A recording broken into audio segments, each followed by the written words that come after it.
Kind of fast, kind of not. Either way, always running or talking about it. Welcome to the Kind of Fast podcast, powered by Upward Running. Let's get into it. Hello again. Question for all you listeners out there. Have you ever started a run and thought, no, not for me today, or gotten halfway through a workout and wondered if you should just stop? If so, this episode is for you. Welcome to the Kind of Fast podcast, where we keep it real about running, training, life, and faith. Today, we're talking about when to call it, and we'll unpack the difference in between pushing through a tough day and listening to when your body says, not today. Yeah, we're also going to dive into a few different articles, one being specific, the women's running article that breaks down legit reasons to cut a workout short. We're also going to hear from our very own Coach Dean. I know all of our OG listeners are super surprised by that. And I have some thoughts on Puma's latest Project 3 campaign for the New York City Marathon. I can't wait to hear your thoughts on that. That'll be fun there. So whether you're training for your first 5K or it's your 15th, or you're just trying to figure out how this whole running thing works as you get into the sport for the first time, we're happy you're here. We appreciate you listening along. But before we get into that, at Upward Running, we have some big things happening this fall, and I want to share with all of our listeners what exactly is going down this fall. So Couch to Marathon, it's a program that we've done many times as an organization. Mitchell has told me in the past, he thinks there's a possibility that he coined the phrase. Like, couch to 5K has been a phrase that has been used for a long time. And certainly we have those type of programs out there. But couch to marathon, going from really not running and walking and moving to a full marathon within a year time frame, is something that he's done many of times, taken a lot of runners through it, and it is a great program that we've had. So ultimately, our Couch to Marathon program, we're going to have a couple going, but the one that's starting next starts on September 29th. It's a 54-week training plan, and it literally takes you from the couch to a full marathon during that time frame. Yeah, and it's really not your average training plan. And as you said, this is taking you from the literal couch, like struggling to walk to your mailbox couch, to completing a full marathon and truly crossing that off of your bucket list. And it's not just a training plan either. It's the Run Club app that is filled with community. You're going to get to hear from Dean's thoughts. We also have a Bible in the Year part of the app that can all be intertwined into the Couch to Marathon program. And it's got different milestones along the way. So the basic mentality of what we're doing here is you take the first 12-ish weeks and you work your way from getting moving to completing a first 5K. So that's like a great first milestone. Then you take another 12 weeks, you move to a 10K and complete that first 10K. Then you take another 12 weeks and you finish that half marathon. And then you take another 12 weeks and you work to that marathon finish there. And so for us, we would love for people to graduate all together at the Cannonball Running Festival, which is in Greensboro, North Carolina. It's an October 2026 race there. I know Mitchell's going to be there. Dean's going to be there. You'll probably be there. Yeah. Who knows? I might be there as well. But it's a place where we've kind of talked to the race directors. We think it'll be a really good place for people to finish. Ultimately, if that doesn't work for you, you could pick another marathon during that time frame. There is lots of races happening in October each year when it comes to marathons. That's a premium time for marathons. So if you're someone who is considering doing this big thing, like I need to go for a big goal, or I've always wanted to do this as a bucket list type thing, or, I can't just go and build this consistency without a big goal, this is a great opportunity to come in and go after a big goal, something that's monumental, doing a marathon, and we can help you get there. We can help you do it. And if there's a possibility for you to join us at the running festival there in Greensboro, that would be great. Yeah, that would be fantastic. Let's make sure we drop a link in the show notes about this. You can always go to upwardrunning.com/kindofast as a way to enter in there and get signed up for the program, and then you can move to the Couch to Marathon program from there. I think it's going to be think it's going to be a great thing. Hopefully some of our listeners will jump in. Yeah, and we also have a 2-week free code for you to use to sign up for this program. It is kind of fast. I know that's real original, but it would help us out a lot if you did use that code. So that way we can track you, not like actually track you, but we can keep up with you. And I will definitely be reaching out if I see you use that code. Be like, hey, how's your running going? And you might get a shout out on the podcast. We'd love to hear that. I know that someone signed up recently from saying that they heard about us from the podcast. And so, man, just really encouraging for me. I'm sure it is for you too, to know that, whatever we're putting out here into the world, people are responding to that. Yeah, I got embarrassingly amount of excited. So shout out Christy. Yes, that's great. Okay, now Travis. It is time for another round of What Does That Even Mean? And this is the segment where we break down kind of everyday running terms that honestly I've had to Google some too. So today we're talking about PRs and PBs. Tell us what that is. Yeah, if you've ever heard someone say, I got a PR today, or that's my new PB, and just nodded like you knew what they meant, this one is for you. So PR stands for personal record, and PB stands for personal best. Also, really original. We're keeping it real simple, like real original on this podcast today. And while they're used interchangeably, there's a small difference, but essentially they're very similar. I actually think they are exactly the same, and it's more of a regional thing to where whatever you learned first, that's what you will forever say. And so here in the U.S., I think it's more PR. That's what I learned certainly in high school. That's a term that I always use. But I understand when someone uses PB, that's one that is just what it means the same thing there. You did say that you thought PB had a slight difference. What was that? So personal best, I think this could be used in your everyday running, like let's go run a mile for fun. That's my personal best mile time ever. I don't think personally that it counts towards your PR because it's not a sanctioned race. Like there's no official record of it per se. I get that. So if you do a virtual 5K, can you count that as your PR? Oh man, putting me in the hot seat. I'm going to say no. And don't come for me. Don't unsubscribe from this show because of that. But it's not a certified USATF course. So how's to say it's not a half mile short? I tend to agree. Okay. However, I'll caveat that. During the COVID year, 2020, I set out to try to run an adult PR. There's the term right there, PR, in the 5K. I went through a training plan for over 3 months. I was trying to see how fast I could go. And so I did that on the track. So it was exactly 5,000 meters. And so I counted that as my adult PR when I did accomplish that. Sometimes if you're doing it just on the road using your watch is very accurate, but is not exact like a race course would be or a track would be. And so I get that point completely. But on a track, I'm counting that one. Totally, I'm counting that one. Nope. It doesn't count, Travis. Was anyone there to see this? I mean, are you sure you weren't on a scooter? I invited some of my buddies out that were faster than me and had them pace me along. And so I ran 5,000 meters on the track. Broke 19 for the first time as an adult on that one. And so, yeah, that happened. So you have mentioned adult PR twice now. Is that even a thing? Like, tell us about that. For me, I ran very well as a high school runner and then as a college runner, very well being relative.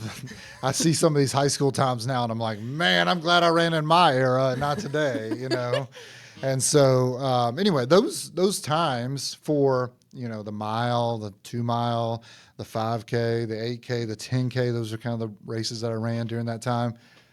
It's never going to be feasible for me to run those times again. I would love to imagine a world where I could, but it's just not going to be feasible for me. So I can't even think about that.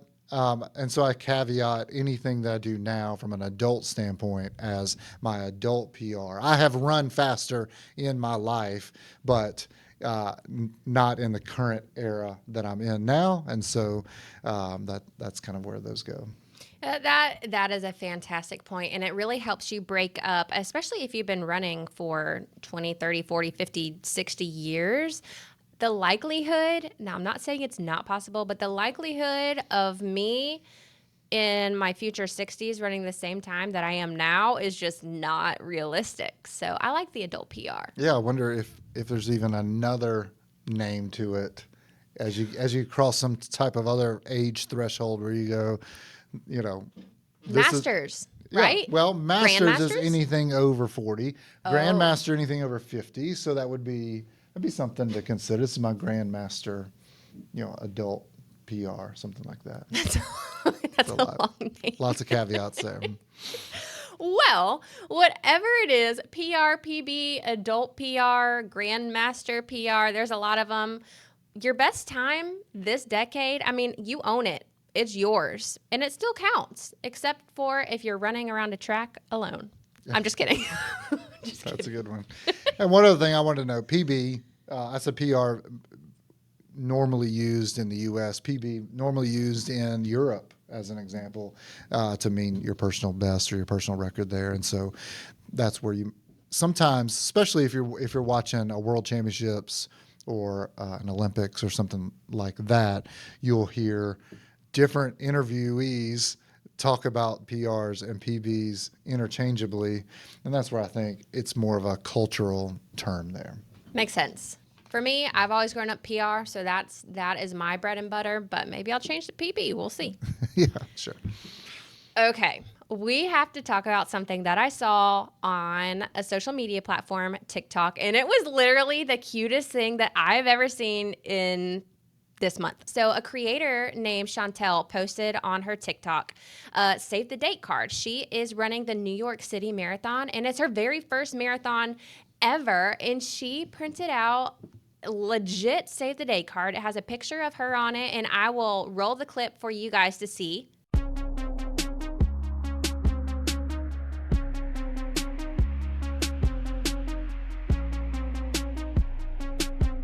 It was so cute.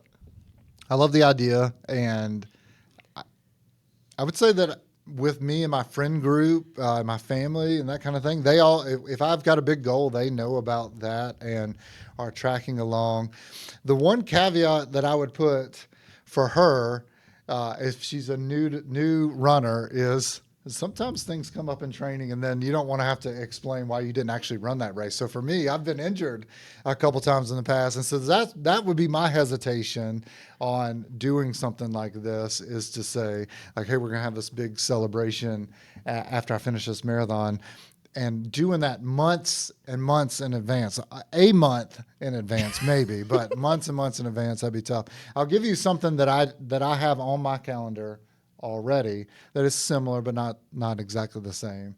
On our family calendar, where we organize all of our events and vacations and things like that, in April of 2027, I've got a weekend blocked off for the Boston Marathon. I've not qualified yet, but I'm saying be prepared, Beth and Evie, that's my wife and daughter, that we plan to be in Boston on that date. And that's all dependent upon me running that Boston qualifying time before then. I'm really glad you said that. Okay, are you ready? Oh, you have created a celebration, save the date for me here, October 19th, the day that I'm running the Columbus Marathon. That's terrific. And so my wife has a rule that she always comes to all of my marathon races. She not necessarily other events, but there was a race at one point in time where I was kind of out of it after a race, kind of pushed it all the way to the end, to the edge, I guess you would say. And so since then, she's like, I'm there at every marathon for sure. But I want her there this October when I run the Columbus Marathon, because I expect it to be a celebration. I expect to meet this goal and celebrate the rest of the day on achieving something that we have both been working on this together in some ways for a few years now. I love that so much. And I cannot wait to track you on there. So tracking information to follow, you guys. We should send it out to everybody on the podcast in like the week before. That'd be great. We're doing it. We're doing it. So you have one here for yourself as well? I do. So it says save the date, and I'll post it up here so everybody can see it. It says Operation Sub 150. Claire Boyce is running the Spinks Half Marathon October 25th. Tracking to follow. Boom. Claiming it. And going to have a massive PR there. Yes. I expect you will. I really hope so. Okay, speaking of celebrating running, I came across an article that run walk intervals, which by the way is a huge part of our beginner and couch 2 programs at Upward Running, can actually alleviate back pain. Yeah, you posted something about that in our group chat. I thought that was interesting there. Tell us a little bit more about that. Yeah, so in the article, it says that alternating between running and walking helps reduce the strain on your spine and it improves your movement patterns. So if you're doing one of our run walk programs, we might actually be helping you with your back problems too. Should note, we're not doctors. Nor even the coaches of Upward Running. That would be Mitchell and Dean. But I think there's something to it. And I think people always talk about running will make your knees go bad. Well, there's lots of studies out there that show the exact opposite of that. That your knees will be better for longer if you are doing those things. And so the compression of your back, as you're walking and running and doing that as part of a training plan, I think it makes sense that it would make your back better as well. Don't quote us. Like he said, we are not doctors, but we are big fans of anything that makes you feel better. So we're gonna go with that. There we go. All right, some more running news. And for shoe lovers, this one is for you. Oh boy. This one's actually pretty cool. Puma is opening up applications for their revamped Project 3 program, and it's tied to the 2025 New York City Marathon this year. And so they're looking for 100 runners to be a part of an elite-style training experience leading up to New York. Think free gear, access to Puma coaches, athlete perks, a whole bounty system where you can literally win prize money for smashing your PR. I mean, that's pretty cool. Last year, they had this program for Boston and London, and the program helped over 70 runners break their personal best or personal records by over 3 minutes. And then they have this shoe called the Fast R3, and over 40 athletes won a combined $132,000 worth of prize money. And now they're doing it all again, this time for New York. I'll note, I listen to random running podcasts all the time, and I can't even tell you which one this one was, but they had Puma had some type of program last year where they were sponsoring several running podcast influencers and trying to get them to run in Puma gear and Puma shoes, and they treated them exactly as a professional runner would. And so they flew them in. They had special bibs where they could warm up with the elites, I believe, and wear all the gear and try to get them to run a personal best. You're in marketing, I'm in marketing. I think it's a brilliant idea from a marketing standpoint. I think you and I just got into this running podcast thing a little late because that would have been amazing to be a part of. But they're doing all these different things to try to get their name out there as a running brand that's doing amazing things. And I've heard great things about this Fast R3 running shoe. So, Puma, if you're listening to this, I fully do not expect a sponsorship anytime soon after this. Hot take. When I think of Puma, I do not think of an elite running shoe. And while we're on the subject of not being an elite running shoe, On Clouds, no, not an elite shoe either. Now, I know they have won races. I know that. But truly, I don't think it's the shoe. I think it's the person in the shoe. So you can put me in the fastest shoe ever, and I'm still not going to be breaking world records. All right, so two different things I think we're talking about here. It is a hot take. And I appreciate that I'm not the only one bringing hot takes. You're bringing hot takes as well. So I think that's great. So here's what I'd say about Puma, though. Both of them. Puma has some fantastic sponsored athletes out there. Fiona O'Keefe is our marathon Olympic trials winner from last year. She's a Puma athlete. Taylor Rowe, another Puma athlete this year that is doing amazing things out there. I'm really impressed with her. Can't wait to see where she goes. On's got Helen O'Beary, who's won multiple marathons, New York and Boston, I think, as well. Off the top of my head, Joe Klecker, Alicia Monson, Josette Andrews. Those are awesome On runners there. For me, I don't run in either one of those brands personally, and I'd be more apt to try the Puma before the Ons. But I think it's a great, interesting take for you to talk about what brands you think are real and which ones not. And, the greatest sprinter of all time, Usain Bolt, Puma athlete. So, there's lots of examples of both of these brands having great athletes and having terrific times out there in these shoes. But yeah, I think it's an interesting take. It's true. Again, I think it's the person in the shoe because I am no Usain Bolt. That is for sure. Now, let me say, On Clouds are so cute. I would wear those for daily wear 1,000%. But if I'm going for Operation Sub 150, I'm not wearing On Clouds. I'm not going to tag them either. Maybe I should try it. I think you would be amazed at how those Puma racing shoes feel. I think it'd be real interesting for you to go down to the local running store and try on a few different ones and then report back which ones feel the most amazing. Because you need some elite, carbon plated racing shoes for the sub 150 attempt. And so I think it's worth you coming back to the podcast and telling us what you think about the different brands out there. Market research. Yep. Let's do it. All right, let's talk about something that every runner faces at some point in time. Whether you're a total beginner or been running for quite literal years, and that is knowing when to call it in a workout, aka when to quit your workout. Yeah, we've all been there.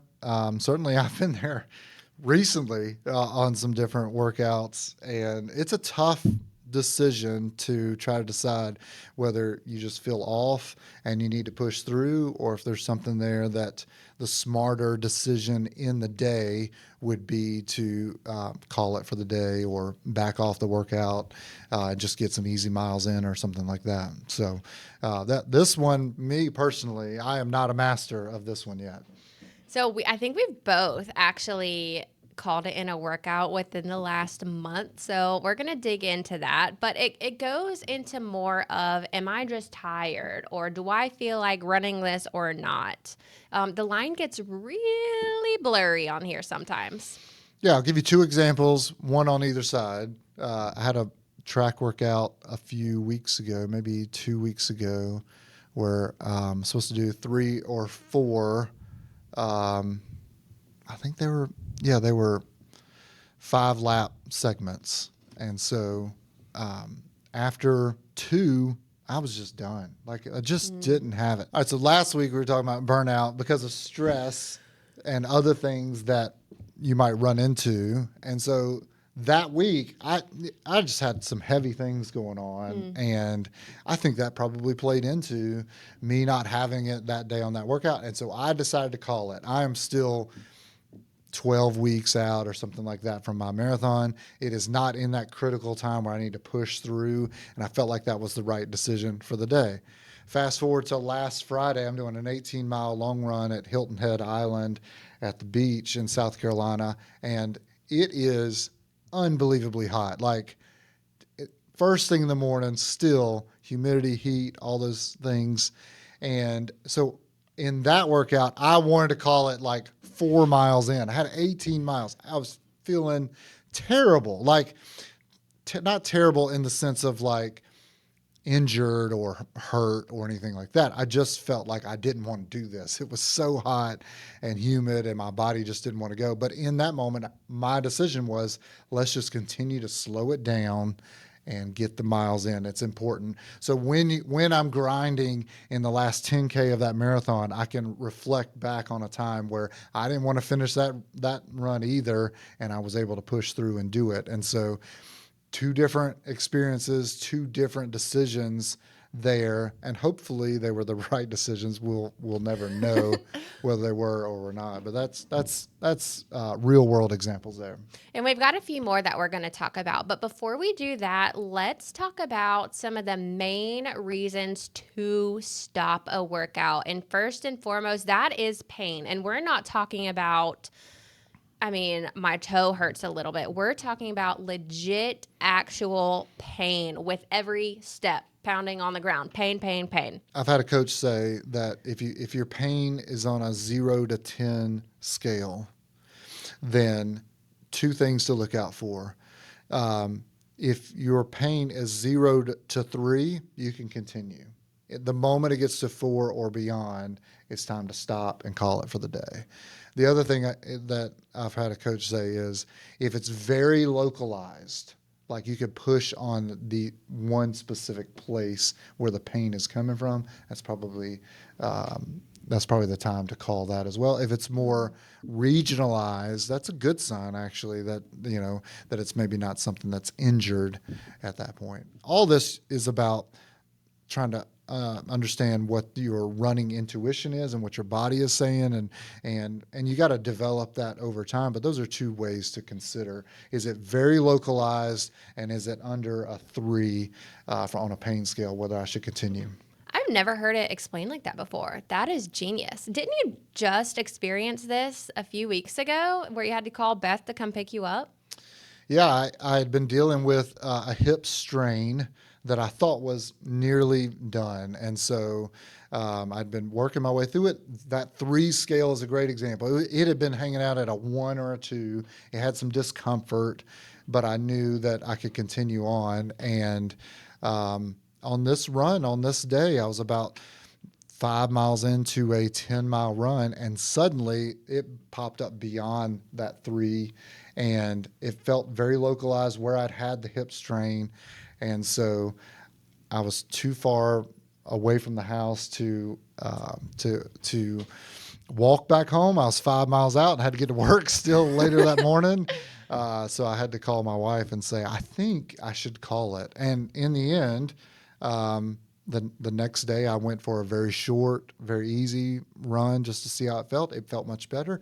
And now I'm completely over this hip strain now. And so I think that's another good example. I forgot about that, where it felt like I might be pushing beyond where I needed to be, or might be injuring it more. So I called it for the day, and it worked out really well for me. I am so glad that Beth was home to come pick you up also. Because you can't Uber in July 5 miles into a run. Like the Uber driver would pull up and go, sorry, dude, you're not getting in my car. Like you are covered head to toe in sweat. I'm not taking you there. Oh, man. All right. The second sign is dizziness, nausea, lightheadedness, especially if we're outside in the heat. I mean, that's not just a hydration issue. That can be extremely dangerous. And I found that out really fast on Saturday during my run. Okay. I had to call it, and I almost had to call my parents to come pick me up. So part of this is my fault because we're in South Carolina. It is hot. Yep. We were in the middle of a heat advisory, and just take a guess at what time I went on a run Saturday. Noon. 1:30. Yeah. 1:30. First mistake. Don't do that, guys. So I was running. I had 10 miles to do. I only made it 6. I thought I was playing it smart. I was running around my neighborhood, and every loop I would stop and get water at my house because I thought I was being smart for being so dumb. And then I was on the 3rd loop, And I just knew it was going down fast. I wasn't sweating anymore. And I got so unbelievably nauseous, like throw up, have to go to the bathroom, so nauseous. I didn't make it home. I had to sprint to a construction site, porta potty. First of all, moment of silence for that. I'm sorry for that. And I mean, we're in the middle of summer in a construction site porta potty. It was 1,000,000 degrees in there, and I'm fighting for my life, trying not to throw up. The door's wide open, and I called it. I think that was the right decision for the day. We've had this like heat dome in the southeast, and it's just been brutal. I mean, like, you know, the run I was talking about, just been very, very hot, very dangerous to try to be running in the heat of the day like that. So good call on that. And here's the thing. We could talk about the principles of when to decide to call it and not. We've just given several examples of two longtime runners who are still trying to achieve big things in our own running, and we've made these decisions recently here. And so I think I appreciate you telling that story there, because it can happen to everyone as you move into it. So anything else we need to talk about? Yeah, let's talk about heart rate. When your heart rate gets sky high and it's not coming down, even if you're walking really slow, you're trying to really tone it down, and your heart rate is still through the roof, that is a bad sign. So I think that's your heart. If your heart rate's not coming down, that is definitely a time to call it. And so I can't say that I've experienced that very often, but if that's a common thing for people to watch out for, then I think that's great advice. Yep, I agree. Okay, so we talked about the big stop signs. So let's talk about, what if you don't experience one of the big stop signs and today is just not your day for running? Not every bad workout is a crisis. And you actually found this article from Women's Running that breaks down some legit reasons to call it, even if nothing is technically wrong. Yeah, so the first thing that they mention is when you are completely mentally checked out. And I have 1,000% been there. Like halfway through, you're like, wait, why am I even doing this? I hate everything. I want to go eat. I want some cheesecake. You could be facing other major life events, stress at home, stress at work, and you're just not in it. All of that stress impacts you way more than you realize, and trying to put even more physical stress on your body on top of that could be dangerous. And it could push you over an edge to get injured or be more apt to get sick or something like that. So the difference between pushing through a normal blah day and forcing something that tips you towards burnout, which is the what we talked about last week, is this area. And this is where the running intuition just has to come in there, and you have to decide, is this something where I need to push through and do hard things? We talk about that often here. Certainly Mitchell and Dean on their Upward Running podcast talk about doing hard things often. But there are times also to call it. They also talked about the danger of going on another hard run when you're not fully recovered from the last run. I always, as a general rule, say that you need at least one recovery run or rest day in between hard efforts. And sometimes that's still not enough. And so you just got to be able to listen to your body and move things around and be a little flexible with your schedule as it relates to that. On the Upward Running app, it'll have certain things slotted for Monday, Tuesday, Wednesday, Thursday, etc. But I think people should look at that as a flexible, what are the things I need to do this week? Your Monday might have to move to Wednesday. Your Tuesday might have to move to Thursday, depending on what you've got going on in your life or how your body feels there. And so moving those things around, I think, is important. Yeah, I agree. And in true Kind of Fast fashion, we decided to bring our expert Coach Dean into this, because it wouldn't be a Kind of Fast podcast without Coach Dean, and really kind of hone into his expertise in addition to the article to see what he has to say about calling it in a workout. Yes, Dean, our resident philosopher, scientist, motivational speaker, he brings it here again. So we asked him for his take on when to call it during a workout, and of course he delivered. Here's what Coach Dean had to say. I'll read this first one here. He said, first, if there's a serious chance of injury, that's a time to call it. So that is obviously subjective, but if you have a minor injury that you're just trying to run through and it gets worse during the workout, it's probably time to stop. Or maybe you feel something that doesn't feel like normal fatigue. It's sharp, it's unfamiliar pain. In that case, stop. Yeah, and this is such an important point that we've talked about it twice on this podcast now, because you really could hurt yourself in the future if you just don't call it. And I love the scale. I will definitely be implementing the scale that you mentioned earlier as well. Yeah, I can remember last December, my shin was hurting, and I was 4 weeks out from my marathon that was going to be at Houston, and I made the other decision. I ran 22 miles as my last long run because in my mind, I wanted to accomplish that last big long run there, and it ached for most of that run, and then I could barely walk on it the next day. And so I've made the right decisions at times, and I've made the wrong decisions at times too, and that would be an example of that one. What else does Coach Dean have to say here?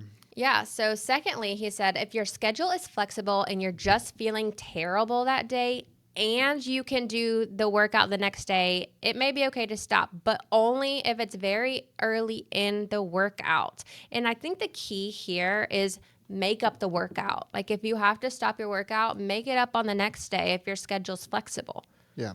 All of the workouts, I think, can be flexible as to what day you're doing that there. His point on it being very early in a workout is a very good one. So in the example of you're doing 10 400s on the track and you do one and you're like, man, I just have no pop in my step at all. That would be something that you could probably come back to later in the week and see if you're feeling better at it. But if you're at 4, I think that's too far into the workout. If you need to call it, then you just call it for the week, and that your workout ended up being 4 by 400 and not 10 by 400 that week. And so you got to understand where that's at. If you've basically not started it and you've only done a very limited amount, then I think you can come back to it. If you've got anywhere close to halfway, then that's just your workout for the week. It's just a lesser amount. Yep, that's what happened to me. I was too far into my 10-mile run Saturday, so I didn't make it up for the sake of dying again in the heat. Yeah, I think that makes sense. Yep. All right, third, here's what Dean says. He says, sometimes we push a workout right up into the point of pain and then we stop. Usually that's only when there are important races coming up and the choice is to either push or miss the season. And so there's different times of a season where it makes sense to be a little bit more stringent on finishing that workout. And so if you're 12 weeks out like I am right now, and it was 4 by 5 laps on the track that it called for, and I only did 2, I think that's the right call. But if I'm 4 weeks out from the race at that point, and my running intuition says I'm not going to injure myself, but I can push through this fatigue or something that I'm feeling at that point, I think that would be the right call at that point in time in the season to get the work done as I'm working towards a peak so I can have the great performance on race day. And so this is just one of those that every single one of them, you could make the case on either side of it, whether you should or shouldn't do it. And so it's up to you to kind of figure out what your body's telling you, understand what the ultimate goal is, and understand where you are in a season to make the right decision for you on that day. That is great feedback. Lastly, Coach Dean says, I think we need to build mental toughness when we get tough workouts that are much harder than they should be. If you develop a habit of stopping during workouts, you'll do the same thing in a race. Whew. Yeah, I mentioned this in our podcast last week, when we talked about DNFs. Did not finish. And so, if you do a DNF in a race, you're much more apt to do a second DNF in a race at a future time. And so what I think Dean is saying here is if you get in a habit of calling it early in workouts, then that might show up on race day, or it might show up in future workouts more often. But sometimes the right decision is to call it in a workout. I just think you just need to give a little bit of weight to it, and you need to go, all right, is this something that I can finish? I can do this thing without making it worse. If that's the case, then the best thing to do is to try to finish the work that's been prescribed from your coach. Yeah, Dean says it best. He says, give yourself a chance to feel better than you think you will. I think that's key. I love that. So bottom line from Coach Dean, he says, listen to your body. He says, be smart about timing and where it is in your season. Don't write yourself off too early. You might get in there and feel bad on the first one, but feel a little bit better on the second one, and then you're back to normal on the third one. That does happen in workouts a lot of times. And then sometimes your best runs start on your worst feeling days. That's a common thing for all runners out there. Up next, we're starting something new this week. I'm really excited about it. We have been hearing from you guys since the podcast launched, and that makes me so excited. And we're going to share a little bit with you guys today. We're gonna change things up a bit.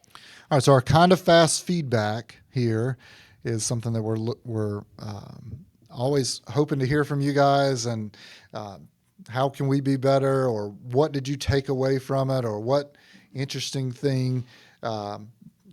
Maybe you're a Puma runner and you can't imagine not running in Puma shoes. That's a great conversation starter. Give Claire a hard time on that on the message boards. That'd be funny to see there. That would be fun. And if you do run in Pumas, please seriously reach out. I need to have some words. Okay, first up, shout out to Rebecca Wang. She is actually one of our run coaches on our church group side of things and an Upward Running member. She's been with us for a really long time and is fantastic. She wrote the kindest message to me this past week, and I want to share just a little snippet with you. She said, y'all are killing it with the new podcast. It's one I can totally share with a non-church person or a newbie. So helpful as a run coach. Yeah, I appreciate that comment from her. And, her and I have conversed a couple times as well. And so I think that's very helpful to hear from her. She also mentioned a runner in her group who is just getting started and still figuring out all the race lingo. And that's exactly what we've been talking about in some of those segments where we talk about new terms or facts or things like that. Yeah, and that's what we love about this. Every runner is on their own journey. Like whether you're learning the differences between a 5K and a marathon or debating running your next ultra, there's room for everybody here. And that is what I love about the running community. We also talked about cross training recently, and she said she remembered an article about an elite athlete who would intentionally take a break from structured running and do mostly biking and hiking for a few months each year. And so it was a great article to see, the one that she was talking about with the runner there. I can't remember. Yeah, it was a Runner's World article, but it also kind of sparked interest in her to remind her to bike a lot too. And it reminds her why she likes to bike a lot when she does feel that burnout creeping into her run. She kind of combats running burnout by incorporating cross training and biking. So that was really cool of her to share. So thank you, Rebecca Wang. And then we got this super real, super inspiring post from Joshua in the Upward Run Club app. And thanks for pointing it out to me, because I saw the original comment but missed the other comment below it there. And he said his mindset shifted after episode 2. Yeah, he shared how Travis's take on ultras made him reflect on his own patterns, not just in running, but in life. He realized that he wasn't finishing things, and he made the bold choice to change course. And one of the things he said there was, you can't compete if you don't complete. I think that's a great comment there. I was making the comment about there are competers and there's completers, and both are great. Just know which one you are and make sure that you're leaning into that in your training and in your racing and that kind of thing. And so he thought it was important for him to complete. And as part of that, I think he's going to be competing as well. Yeah, he is actually doing the Upward Running Advanced 5K training. And he shared in the community group this week, that he completed his very first week of structured training ever, which I thought was really cool. So shout out to Joshua. I love hearing that. I do have one more. My mom, she said, I love your podcast. So shout out, Mom. I've had multiple conversations with people around me that are listening to the podcast too. And so I appreciate all those people that are conversing with us, and hopefully people are liking what we're doing here. Yeah. Okay. We're almost done. Travis, you know what time it is. It is time to talk about what we're doing this week. From a running standpoint, it's a down week for me, and I had a vacation, and I kind of am taking this as a reset point in my marathon buildup. Taking it a little bit lower on the mileage than I would even a normal down week for me, just to let the body reset and spend time with my family. We went to Universal Studios, we went to the beach, spent some time down in Florida. And so I'm pretty meticulous about finishing all my runs and making sure I'm doing all the training and lifting and things like that. And so I felt like it was important for me to back off of that for a week and let the family time kind of take the priority. And so I've got some runs I got to finish out this week here, but that's kind of where I'm at now. And then we'll be onward and moving towards the Columbus Marathon from here. I am in the same boat with you. I'm using this week as kind of a down week so I don't get burnout going into this marathon training. And it has been a great thing because this week has just been crazy. So I was really convicted by our podcast last week. So I'm listening to what we were literally talking about burnout, and I'm taking it as a down week. I am still running. I'm just doing unstructured runs until I kick off marathon training or half marathon training. Let me specify that. Half marathon training on Saturday. Oh, that's the start. I'm going to start on Saturday. I'm going to get the long run in. But from Monday to Friday, it is just leisure running for fun. I think it's important for us to listen to what we're talking about here and apply it to our own lives. Hopefully some of the things that we are talking about on the podcast are things that you can go, how about that? Maybe how does that apply to me? Because this is all a spectrum of walkers, runners, all the way to, competitors out there trying to achieve big things. And so I think anyone can reflect on the topics we're talking about here, whether it's should I push through a workout, whether it's burnout like we've talked about, or any of those types of things, and apply those principles to their life in whatever form or fashion that might be for you. And so I certainly am doing that as well.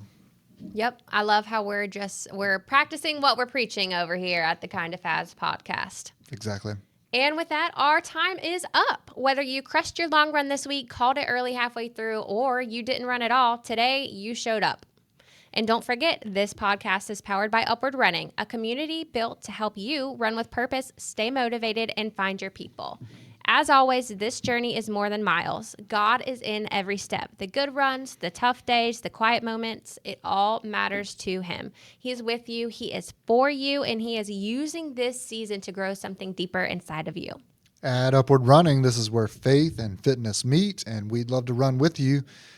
Join us at upwardrunning.com/kindofast.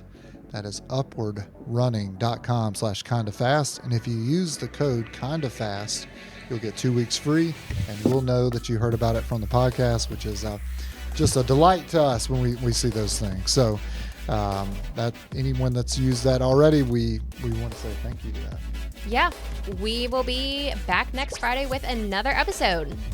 And if you enjoyed today's episode, please like, subscribe, leave a review. That helps us out more than you know, and it gets our podcast out in front of more people so they can hear about what we're trying to do here at Upward Running. So keep showing up, keep running your race, the one God has marked out just for you. Peace. Bye. See ya. Oh, man. I was not expecting that. Okay, unpause. I completely lost track of the script.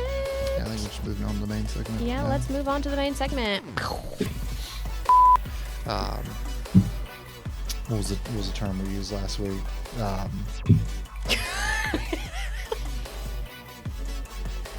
Maybe we need to go listen again. don't know what word you're searching for. Overtraining. Overexertion? We did not say that. Just like the main topic for last. Burnout. Burnout, yes. Wait, we were looking for burnout? Peace.